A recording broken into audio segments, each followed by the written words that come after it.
Pomar, seja bem-vindo aqui no nosso Voz Trabalhadora no Giro de Notícias. Tudo bem? Tudo ótimo, Walter. Muito obrigado mesmo por estar com a gente. Um momento em que a gente tem que falar de política sobre os aspectos de construção da política, né? Que é patrimônio coletivo, social, mas também tem que falar de política a partir do momento da destruição da antipolítica, né? Que é isso que vem tomando conta dos espaços, fazendo com que cada vez menos a gente tenha delineada, né, Walter, as ideologias e mais os espectros de democracia e fascismo como maçarocas, né, pororocas até da política, mas isso não nos tira da linha do horizonte o compromisso de pensar um país a partir de visões, cosmovisões da política. E é dessa forma que eu já começo o nosso papo perguntando a respeito, obviamente, né, do processo eleitoral interno, né, dos bastidores do Partido dos Trabalhadores, que traz para a gente um bom número de candidatos, que de alguma maneira potencializa o caráter democrático de escolha, com perfis bastante diferentes, né? Nós temos ali Washington Quaquá, nós temos Rui Falcão, nós temos Edinho Silva, nós temos Walter Pomar, né? E aí, Walter, eu quero te perguntar o seguinte, esqueci do Romênio Pereira, né?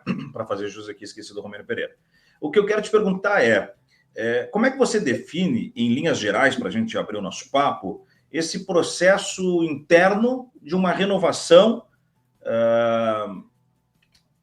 dos bastidores do PT para um momento tão tensionado que virá pela frente, que é o processo eleitoral e o último processo eleitoral de Lula? Bom, primeiro te agradecer o convite para estar aqui nessa atividade, nesse giro de notícias. Para quem não acompanha o PT, nós fazemos periodicamente eleições para decidir quem é a direção do partido. Esse ano a eleição vai acontecer no dia 6 de julho e o filiado ao PT, a filiada ao PT, vai poder votar na direção municipal, na direção estadual, na direção nacional e também nas respectivas presidências partidárias. Em cada um desses níveis haverá diferentes chapas, o voto não é vinculado. Você pode votar em presidentes de chapas que não pensam a mesma coisa. Em âmbito nacional, a inscrição vai se encerrar no dia 19 de maio. Portanto, o que eu vou falar agora é a preços de hoje.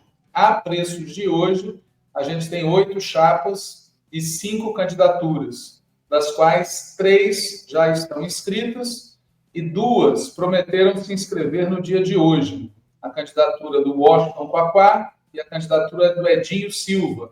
Prometeram que se inscreveriam hoje. Romênio Pereira, Rui Falcão e eu, Walter Pomar, já nos inscrevemos. Essas candidaturas, para que a pessoa que acompanha um pouco mais o PT tenha um parâmetro, a gente pode olhar o que aconteceu em 2019. Em 2019 também houve 8 chapas. As chapas definem quem vai integrar o Diretório Nacional.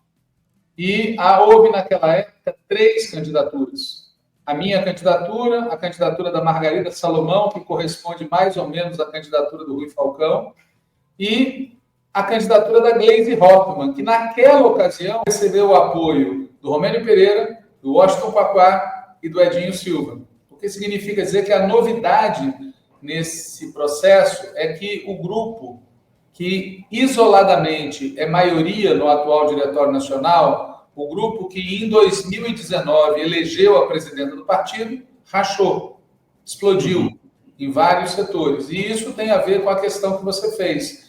Ou seja, o cenário de curto, médio e longo prazo está ficando bastante complicado. E as fórmulas, a linha política que o partido adotou no último período, sob direção desse grupo, não está dando conta de responder aos problemas. Qual é o problema fundamental? A gente vai eleger novamente o presidente da República em 2026. E existem 3 alternativas postas. A primeira é nós ganharmos novamente com Lula, só que em condições piores do que as de 2022. A coisa está caminhando para esse lugar se a gente não fizer nada. O segundo desfecho, o segundo cenário possível, é a gente ser derrotado. Se a gente fizer mais coisas erradas, a coisa caminhará para esse cenário.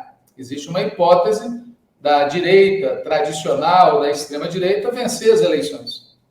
Existe um terceiro cenário, que é pelo qual nós lutamos, que é eleger o Lula em melhores condições. Eleger o Lula com uma correlação de forças melhor no país.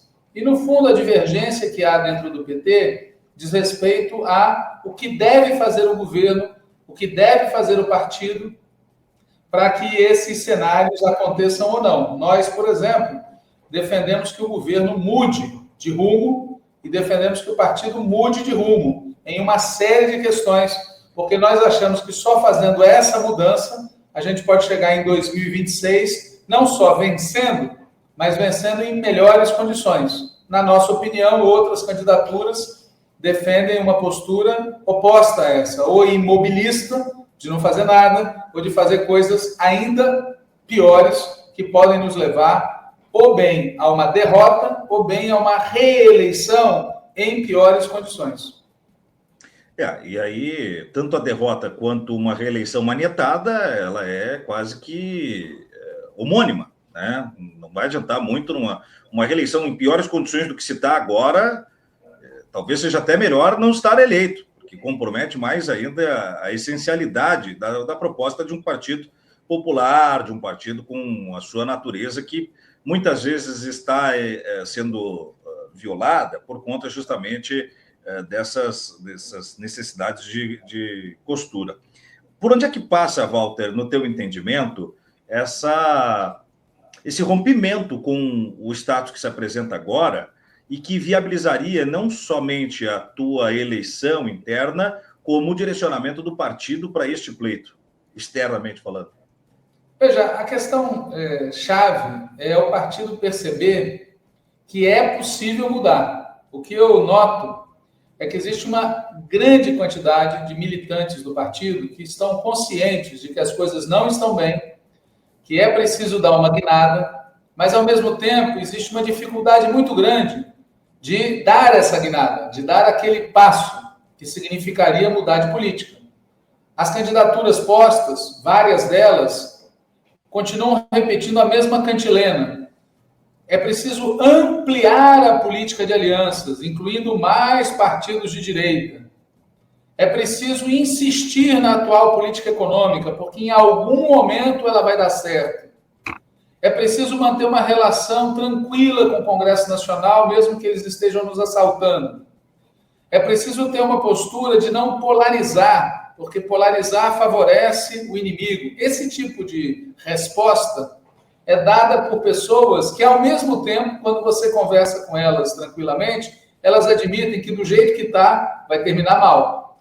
Então, a primeira questão é convencer a base do partido de que é necessário votar numa presidência nacional e numa direção nacional disposta a fazer mudanças, disposta a defender outra política de alianças, disposta a defender outra política econômica, disposta a defender outra atitude do governo numa série de questões, disposta efetivamente não só falar, mas construir um partido militante, disposta a efetivamente não só falar, mas efetivamente contribuir para ter mais lutas sociais no país e principalmente disposta a enfrentar a extrema-direita no terreno em que a extrema-direita tem nos dado uma lapada atrás da outra, que é o debate político e ideológico.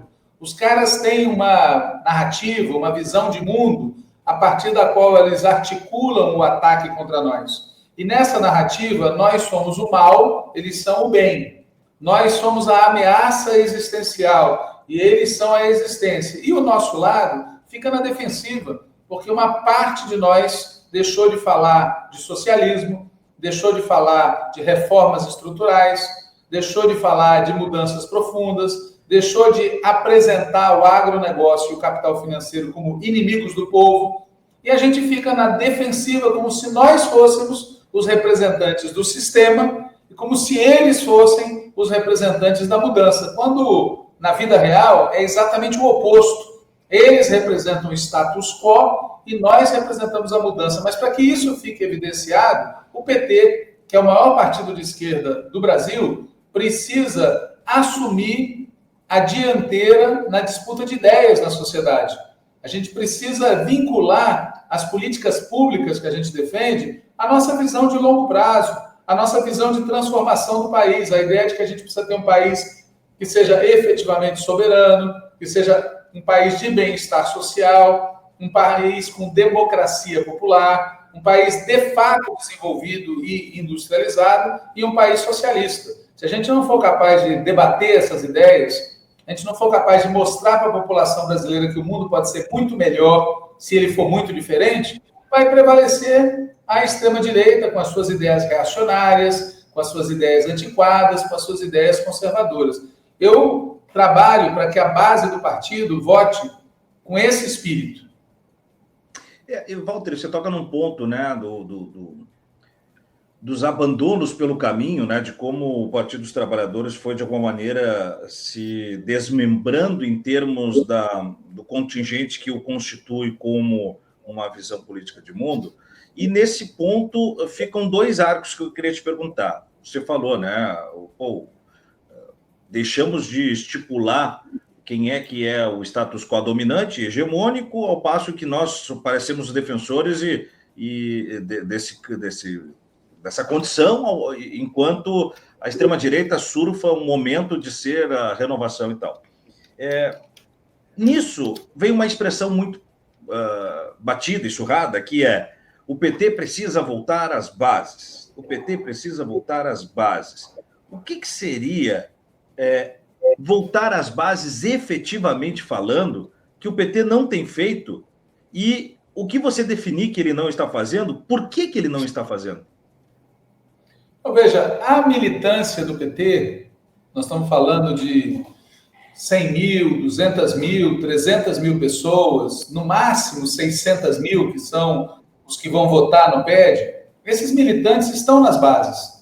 As pessoas têm sua vizinhança, seus amigos, seus colegas de trabalho, seus colegas de escola, as pessoas que frequentam os espaços de cultura e lazer, as pessoas com que nós contatamos todo santo dia. Essas pessoas, os militantes do PT, estão junto a essas bases. Quem não está junto às bases é a direção do partido. E eu quero dizer com isso o quê? Quero dizer com isso que a direção do partido não organiza a atuação coletiva dos militantes que estão nas bases. E com isso, essa atuação vira uma atuação individual, vira uma presença, não vira uma intervenção partidária. Quando é que o partido organiza a intervenção de forma coletiva? Nos processos eleitorais. Aí, nos processos eleitorais, o partido aparece como partido. E o que a população enxerga? Essa turma só aparece como partido nas eleições e começa a nos achar parecidos demais com os outros. E essa funcionalidade de partido de anos pares, que de 2 em 2 anos aparece com suas bandeiras e depois entra em hibernação, é a morte de um partido transformador. Por quê? Porque a institucionalidade não será transformada principalmente a partir de dentro. Ela precisa ter pressão de fora para dentro e de baixo para cima. E essa pressão só vai surgir se a militância petista atuar de forma organizada. O que significa ter núcleos nas escolas, núcleos nas empresas, núcleos nos bairros, núcleos nos espaços de atividade de cultura e lazer. E significa que a atuação desses núcleos, dessas bases organizadas, seja debatida no âmbito das direções, que tem que planejar metas, tem que planejar campanhas, tem que coordenar atividades cotidianas. Vou dar um exemplo. No processo de eleição das direções partidárias, existe uma obrigação de que todas as chapas tenham paridade de gênero, metade de mulheres, metade de homens. E também que todas as chapas tenham uma certa cota étnica e uma cota geracional. E aí, em muitas cidades do país, quando chega no processo de eleição interna, as pessoas dizem: não temos jovens filiados. Mas por que não tem jovens filiados? Entre outros motivos, porque o partido não organiza, como partido, o processo de filiação. Porque se o partido tivesse uma campanha sistemática de ir à frente da porta das escolas, todo final de dia, todo final de manhã, e buscar contato com a juventude, essa situação não ocorreria. Estou dando um exemplo, podia dar N outros, a campanha contra a escala 6x1, a luta contra essa jornada de trabalho absurda que existe no Brasil, a defesa da tributação dos ricos, a luta contra a anistia para os golpistas. N motivos há para que o partido organize. E o que acontece é que o partido acabou se habituando a organizar única e exclusivamente a sua participação nos processos eleitorais tradicionais. Esse é, digamos, o problema de fundo. Agora, não quero te botar a famosa bola nas costas, talvez você não tenha o dado e se não tiver, não tem problema, é só, com base no que você falou, me surtou uma curiosidade aqui, que é o seguinte, a militância, em especial jovem do PT, há algum registro de diminuição nos últimos tempos, quantitativamente falando mesmo? Quantitativamente falando, do ponto de vista absoluto, nós não temos registro, mas do ponto de vista relativo, sim. Ou seja, de ano após ano, cresce a dificuldade de cumprir as cotas geracionais. E é visível nas reuniões que há um envelhecimento dos filiados ativos. Agora, isso não significa que tenha decrescido o número absoluto, porque cresceu o número total de filiados.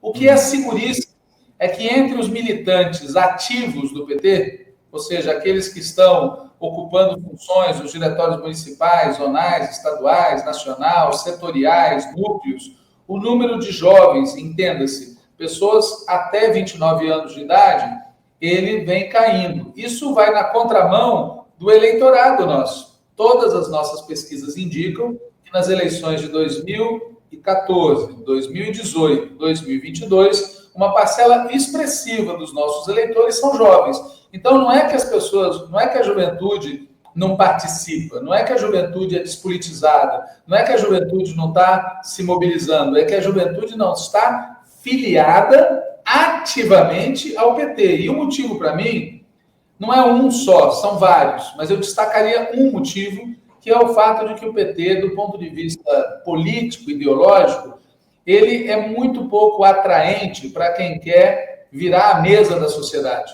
para quem quer ruptura, para quem quer revolução, para quem quer socialismo. Quer dizer, boa parte do cotidiano do PT vai se tornando muito convencional, muito tradicional. E isso faz com que os jovens mais ativos, que querem fazer ações, querem fazer atividades, querem fazer atos concretos, acabem buscando organizações pequenas de esquerda, onde, infelizmente, não se consegue causar o impacto que causaria se essas ações fossem promovidas pelo PT. Então, o desafio do PT é, através de uma mudança de linha política, ele se tornar mais atraente, mais atrativo para essa militância que quer lutar agora e imediatamente para mudar o mundo. E é interessante isso, né? Quando você diz assim, o perfil do eleitor do PT está rejuvenescido, ele também tem que se enxergar nesse preceito de fazedor de política. Aí, Walter, eu vou chegar em dois nomes, não quero também personalizar para não criar nenhum tipo de constrangimento, mas é que não há nenhum espaço que eu ocupo, seja aqui ou no DCM, ou qualquer outro espaço, que vai se falar de renovação do Partido dos Trabalhadores, que esses dois nomes não são citados. Hoje pela manhã, por exemplo, eu recebi a Caroline Sardá, comunicadora política que faz um brilhante trabalho na internet, e esses nomes vieram de novo por parte da nossa comunidade. São dois nomes jovens do PT, políticos em cargo, mas que notadamente têm uma castração dos seus protagonismos, né? O Renato Freitas, no Paraná, e a Natália Bonavides. O que eu pergunto é só uma percepção, talvez equivocada, da minha parte, de que há mesmo uma castração ao protagonismo de algumas lideranças jovens do PT? O pessoal costuma citar também outros nomes, né? O nome do Leonel Rade, que é um cara jovem do Rio Grande do Sul, também aparece e tal. E isso é uma questão de caciques ou é outro fator que eventualmente pode limitar um pouco a vitrine destes personagens que podem e têm potência para renovar o pertencimento do PT? Não, veja, primeiro existe sim, em qualquer organização, existe uma resistência de quem está estabelecido contra quem está chegando. Isso pode ser dito daqueles que são brancos contra os negros e negras, pode ser dito dos homens contra as mulheres, pode ser dito dos burocratas contra aqueles que estão no processo de produção, os trabalhadores que estão no processo de produção, e certamente também existe uma questão geracional. Então, que existe, existe. Nos casos que você citou, entretanto, eu acho que isso não é o único elemento que explica, nem é o principal. Eu acho que o elemento que explica, em alguns casos, é o debate político. Ou seja, o jovem que assume posições parecidas com aquelas que já são defendidas pelos que já estão controlando, de momento, a direção, ganha mais espaço do que aquele jovem, ou do que aquele militante negro, ou do que aquela mulher, ou do que aquele trabalhador que defende uma posição mais à esquerda. Então, aí se misturam questões. E nos dois casos que você citou, existem situações diferentes. A companheira Natália Bonavides, ela acabou de ser candidata a prefeita de Natal. Foi uma campanha partidária muito unificada, uma campanha onde o partido, o PT do Rio Grande do Norte, em particular de Natal, agiu como se deve, como partido. Acompanhei bastante o processo eleitoral, inclusive fiquei muito emocionado com esse aspecto. Ou seja, ver inclusive a velha guarda do partido aceitar que não só a candidata, mas também a direção da campanha fosse feita por uma nova geração, com todas as suas diferenças, problemas, divergências, mas ali ficou visível que há uma renovação geracional partidária. Já no caso do Renato, aí é bastante diferente. Quer dizer, nós temos, primeiro, a situação no Paraná e em Curitiba, em particular, é uma situação muito difícil para a esquerda como um todo. Quer dizer, existe um governador de direita, existe um ambiente conservador geral, e frente a isso, a reação de um setor da esquerda é combater, é o que faz o Renato. E existe uma reação de outro setor da esquerda que é tentar conciliar, que é tentar achar uma mediação, e isso, obviamente, entra em choque permanentemente com a postura daqueles que querem combater. Então, ali sim, acho que há, da parte de um setor do PT, uma postura que não é a melhor. Agora, quero que fique claro o seguinte, é um setor do PT, porque também houve o tempo todo em que o Renato foi perseguido pela direita e pela extrema-direita local, a começar por aquela fake news, né, que o acusaram de invadir uma igreja, não sei o quê, uma barbaridade. A quantidade de besteira que eu ouvi de militantes, inclusive que nem de Curitiba e do Paraná eram, dando razão para as críticas da direita, quando essas críticas eram mentirosas, né? Uhum. Mas, de outro lado, houve militantes do partido, do Diretório Nacional, Estadual, Municipal, da base do partido, que foram solidárias o tempo todo. Aliás, sobre isso, eu acrescentaria que é muito difícil falar do PT como se o PT fosse uma coisa homogênea, uniforme e monocórdica. Não é, né? O PT é como Minas Gerais, há muitas diferenças de opinião dentro do PT, há muitas pessoas que pensam de um jeito e pensam de outro, embora o partido exista, o PT é um partido político, tá certo? Certas questões não podem ser tratadas como se o PT fosse uma coisa só. Então, no caso do Renato, a gente deve reconhecer que existe sim um setor do partido que claudicou, mas houve um setor do partido que o defendeu permanentemente. Agora, como eu disse, aí eu estou falando do caso específico de uma pessoa, mas olhando o fenômeno como um todo, que é o que você me perguntou, eu não tenho dúvida nenhuma que, apesar do PT ser o partido que mais fez no sentido de ampliar o espaço para as maiorias sociais, porque nós estamos falando de maiorias sociais, mulheres, negros e negras, é um partido onde também há forças que resistem contra isso, que lutam contra isso. E dentro desse escopo todo também, quando você fala da representação do PT, a gente falou de juventude, como é que você vê outros aspectos de representação social no PT hoje, Walter? Ele é coerente? Questão de mulheres, negros, povos indígenas representados. Você acha que ele é coerente com a intenção essencial, assim, a questão metafísica mesmo do partido? Veja, em comparação com a média dos partidos brasileiros, sim. Ou seja, em comparação com os demais, o PT está bem na foto, do ponto de vista de representação, de participação de mulheres, negros e negras, indígenas, quilombolas, trabalhadores. Eu estou vindo de uma cidade em Tocantins, chamada Porto Nacional, e a companheira que eu estou apoiando para presidenta do Diretório Municipal é uma diarista. E que outro partido político, tá certo? Você teria uma diarista disputando a presidência do PT.